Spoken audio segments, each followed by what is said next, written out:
સરકાર ખેડૂતોનું સાંભળે છે કે નહીં? શું ખેડૂતોના પ્રશ્નનો ઉકેલ આવે છે?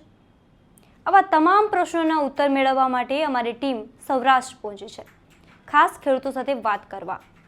નમસ્કાર, હું છું મમલ. તો આવો સાંભળીએ શું કહી રહ્યા છે ત્યાંના ખેડૂતો. શું નામ છે આપનું? સુરેશ બાબુભાઈ સોલંકી. સુરેશભાઈ, તમે દારૂ વિશે બોલતા હતા, શું છે? એ હળવદ તાલુકાના ચરાડો ગામ મોટું ગામ છે. 13,000નું વોટિંગ છે અને અહીંયા કને લગભગ અત્યાર સુધીમાં 17 જણા ખુલ્લેઆમ દારૂ વેચે છે. અચ્છા, આપણી સાથે સ્થાનિક યુવાન છે, શું નામ છે આપનું? દઢૈયા મહેશ, મારું ગામ કડિયાણા. મહેશભાઈ, શું સમસ્યા લઈને તમે વાત કરવા આવ્યા છો? સમસ્યામાં એવું છે સાહેબ, અત્યારે જે આ ગૌચર જમીન જે રહી, ગૌચર એક કઢાવો. આ ઢોર કેટલા માલ ઢોર રોડ ઉપર રખડે, આડેધડ જેમ મજા આવે એમ ગમે ત્યાં રખડે. ગૌચરનો કંઈક એક પ્રશ્ન હલ કરે સરકાર. બીજું એક ખેડૂતોને પોષક તત્વો ભાવ મળે. જીરું એ, ઘઉં એ, ચણા એ, કોઈ પણ વસ્તુના પૂરતા ભાવ ખેડૂતોને મળતા નથી. ખાતર બિયારણના, દવાના એ ડબલ ભાવ હોય. 300ના ભાવ એના અડધા ભાવ નથી મળતા. પોષક તત્વો ભાવ પૂરતા ખેડૂતોને મળતા જ નથી. એટલે વિકાસ નથી પહોંચ્યો એટલે જ આ લોકો ભેગો આવ્યો. ભાજપમાંથી હો. એટલે તમે ભાજપમાં હતા? હા, ભાજપનો જિલ્લા કિસાન મોરચાનો ઉપાધ્યક્ષ હું હતો. અચ્છા. તાલુકા પંચાયતનો ડેલિગેટ પણ હતો હું. અચ્છા. તાલુકા ભાજપનો ઉપપ્રમુખ પણ હું હતો. સરપંચ પણ હું હતો 15,000ની વસ્તીનો. આ બધું મૂકી સત્તા પક્ષથી સામે ગયો હું.